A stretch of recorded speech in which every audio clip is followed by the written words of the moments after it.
প্রতি বছর মেডিকেল ভর্তি পরীক্ষার কোচিং করে 1 লক্ষের উপরে শিক্ষার্থী। সেখানে চান্স পায় কতজন? খুবই অল্প সংখ্যক।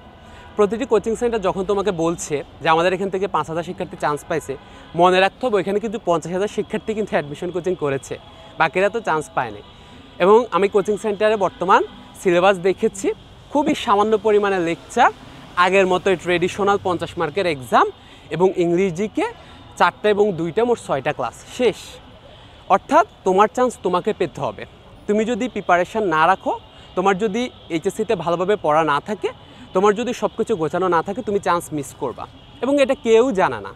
লক্ষ লক্ষ শিক্ষার্থী যে অপ্রস্তুত হয়ে ভালোভাবে গাইডলাইন না থাকার কারণে চান্স মিস করে, সে সময় অ্যাডমিশনে গিয়ে কান্না করে, এত এত পড়াশোনার বেড়ে নিজেকে আসলে গোছায় নিতে পারে না, এটা কেউ বলবে না, এটা কেউ তোমাকে শেখাবে না, এই গল্প তোমাকে কেউ জানাবে না। আমি প্রজেক্ট ডিএমসিএন কেন দিয়েছি তোমাকে ভাইয়া? শুধু এই জন্য যে তোমাদের স্বপ্নটা যেন অপূর্ণ না থাকে, তোমরা যেন অ্যাডমিশনে এসে এই ভয় না পাও এবং এতটা হতাশ হয়ে না পড়ো যে আমি কী করলাম এইচএসসি লাইফে। সেখানে যদি আমি সামান্যতম পরিমাণে ইংরেজিকে পড়ে রাখতাম, সামান্যতম মেডিকেল প্রশ্ন ব্যাংক ধারণা রাখতাম, আমি যদি মেডিকেলের দাগানো লাইন যেগুলো কোচিংয়ে তোমাকে 3 ঘন্টা ধরে শুধু দাগাই দেয় আর কিছু করে না অ্যাডমিশন কোচিংয়ে, সেটা যদি আমি করে রাখতাম, তাহলে আমার কোচিংয়ে এবং এই যে অ্যাডমিশনের সময়টা, এটাতে আমার চান্স পাওয়াটা অনেক বেশি সহজ হইতো। কিন্তু সমস্যা হলো ওই যে আমরা কিছু পণ্ডিতের কথা শুনি এবং আমাদের মনে হয় যে ওরা যা বলে তাই। সাধারণ শিক্ষার্থী তুমি চারপাশে যাদেরকে দেখতেছো, বেশিরভাগ এরা কেউ চান্স পাবে না, মনে রাখবা।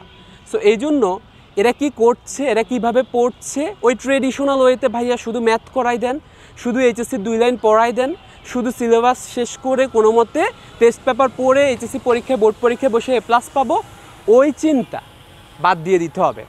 এখন সময় আসছে খুব ভালোভাবে এখন থেকে প্রিপারেশান নেওয়ার। বিশেষ করে আমি অ্যাডমিশন শিক্ষার্থীদেরকে এখন পড়াচ্ছি, খুবই করুণ অবস্থা। আমার খুব অবাক লাগে যে এরা কিভাবে চান্স পাবে আমি জানি না। এবং আমি মনে করি আমার যদি জীবনে কখনো আবার মেডিকেল অ্যাডমিশন পরীক্ষা দিতে হইতো, আমি জীবনে আর দিতাম না। এত প্রেশার, এত কষ্ট, এত টেনশান, এত লাইন বাই লাইন পড়াশোনা, সেখানে শুধু বই দাগিয়ে দেয় আর এক্সাম নেয়, শেষ। এটা কি তোমাকে 3 মাসে আসলে চান্স এনে দিবে? এনে দিবে না।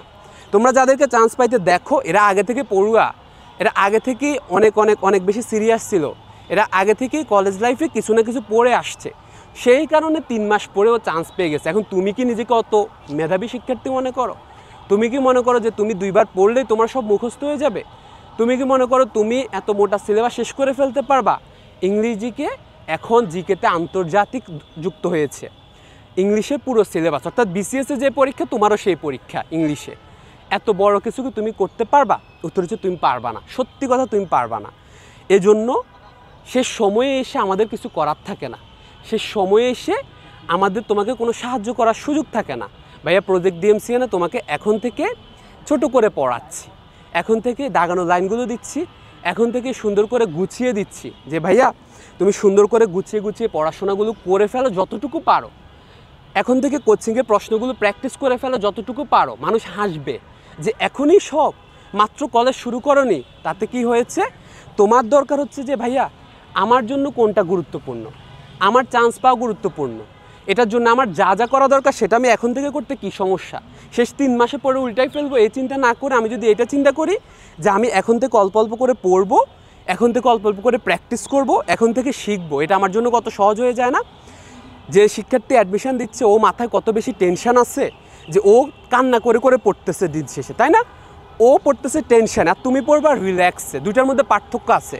তুমি পড়বা বুঝে বুঝে, তুমি পড়বা সময় নিয়ে, তুমি পড়বা ধীরে ধীরে। এজন্য তোমার এখন প্রশ্ন ব্যাংক, প্র্যাকটিস কোচিংয়ের প্রশ্নগুলো, আমাদের ডাইজেস্ট মেরিট্রিক্সের এক্সট্রা বইয়ের ইনফরমেশনগুলো, এগুলো সব কিছু তোমার পড়ার সুযোগ আছে, যেটা ভাইয়া তোমাকে পড়াই দিচ্ছি।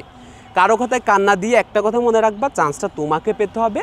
এবং এই জন্য যত কিছু করার দরকার সেগুলো এখন থেকে করো, পরে এসে কান্না করো না।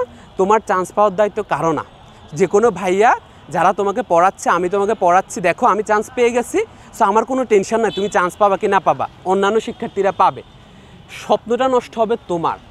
এই জন্য এখন থেকে শুরু করো। তোমাদের কিন্তু ক্লাস চলতেছে, আজ থেকে শুরু করলে পুরো 2 বছর তুমি এখন ভাইয়ের সাথে ক্লাস করতে পারবা।